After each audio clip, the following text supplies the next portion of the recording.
परमेश्वर ने कहा जो डाली मुझ में नहीं फलती उसको मैं काट देता हूं। हालेलुया। और जो फलती है उसको मैं छांटता हूं ताकि वो और फले और बढ़े। क्या आप यीशु मसीह में फल रहे हो? क्या आप यीशु मसीह का फल आपके जीवन में है? क्या यीशु मसीह की शांति आपके जीवन में है? क्या आपके द्वारा कोई रूह बचाई गई है आज तक? रिश्तेदारों में आपने कभी बताया कि प्रभु है? आपने कभी उसका सुसमाचार प्रचार करने के लिए गए? अरे भाई, आप ये सोचते हो कि कहीं गलती से जान ना जाए, नहीं तो कहने लगेगा किसी ने धर्म बदल दिया। हालेलुया। उसने कहा कि अगर तुम इंसानों के सामने मान लोगे कि यीशु ही मेरा उद्धार करने वाला परमेश्वर है, तो मैं भी अपने पिता के सामने, अपने उसके स्वर्गदूतों के सामने मान लूंगा कि ये मेरा पुत्र है। पहले तुम उसको मानो। लोग अगर उसके द्वारा आपके कोई बुराई करे कि आपको सताए, तो आप दुखी हो जाती हो कि हे यीशु मसीह के आया मैं, ये ऐसा बोल रहा है, वो ऐसा बोल रहा है। अरे भाई, उसको बोलने दो।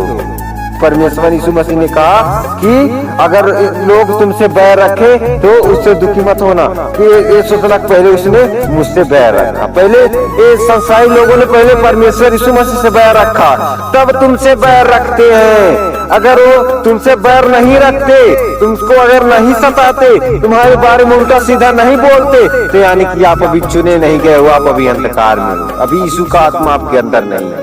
हालेलुया। आपके अंदर यीशु का आत्मा है तो जरूर आपके लोग विरोध करेंगे, आपको सताएंगे, आपके बारे में उल्टी सीधी बातें बोलेंगे, क्योंकि ऐसे यीशु मसीह के साथ पहले हो चुका है। हालेलुया। देखना यह है कि आप यीशु मसीह में फल रहे हो कि नहीं फल रहे, आप यीशु मसीह में आगे बढ़ रहे कि नहीं बढ़ रहे, कि आप वहीं पे मोड़ पे खड़ा होकर पीछे देख रहे हो कि कहीं मेरा दोस्त पीछे ना छूट जाए। अरे भाई, आपके देखते देखते आपका दोस्त आगे निकल जाएगा और आप वहीं पे खड़ा होकर पीछे ही देखते रह जाएंगे। आपका दोस्त कहीं ऊपर जाके प्रभु यीशु मसीह के गोद में बैठा रहेगा और आप कहीं वहीं पे खड़े रह जाएंगे जहाँ पे आप पीछे घूमकर देखते हैं कि कहीं मेरा दोस्त पीछे ना रह जाए। पर आप आगे निकलो, आगे बढ़ो और उस मंजिल तक पहुंचो जहाँ पे यीशु पहुंचाना चाहता है। वहां पे पहुंचकर आप खोजो कि मेरे लोग कहाँ पे है, तब उनकी चरवाही करो। पहले तुम तो सिद्ध बनो, तब दूसरों को सिद्ध बनाना। हालेलुया।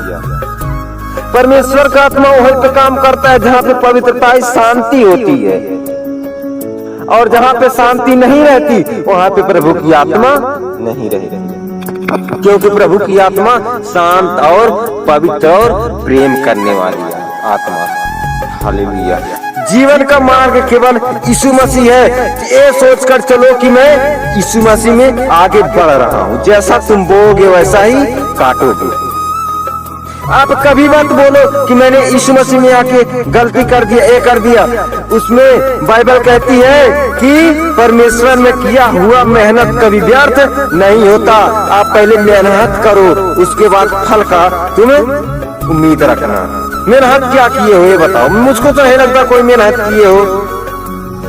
अगर आप मेहनत करते तो परमेश्वर का फल आपके जीवन में होता, क्योंकि उसने कहा कि जो डाली मुझ में नहीं फलती उसको मैं काट देता हूँ, और जो फलती है उसको मैं छांट के अलग रखता हूँ ताकि वो और फले।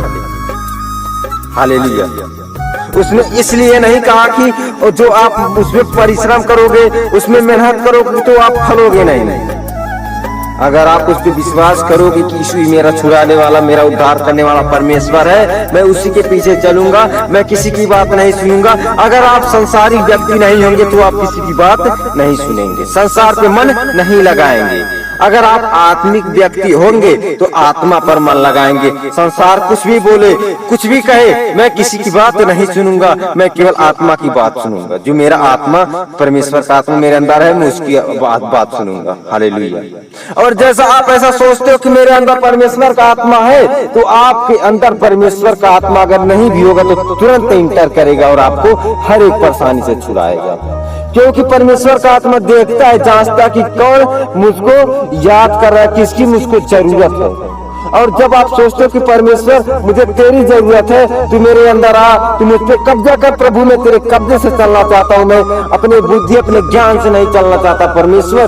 तब आप जब आप ऐसा प्रार्थना करते हैं परमेश्वर के, तब आप परमेश्वर का आत्मा आपके अंदर वास करता है, तुरंत इंटर करता है और आपको हर परेशानी से आजाद कर देता है। क्योंकि जहाँ कहीं परमेश्वर का आत्मा है वहाँ आजादी है। अगर आपके अंदर परमेश्वर का आत्मा नहीं है तो आप आजाद नहीं है, आप वही बधे हुए जगह शैतान ने आपको जाल से बांध रखा है, हथकड़ी लगा के रखा है। अगर परमेश्वर का आत्मा आपके अंदर वास करेगा, परमेश्वर का आत्मा आपको आपके अंदर आएगा तो आपकी हथकड़ी तुरंत टूट जाएगी शैतान से, शैतान भागेगा और आप आजाद हो जाएंगे, ज्योति में आ जाएंगे यीशु मसीह के नाम में। आमीन।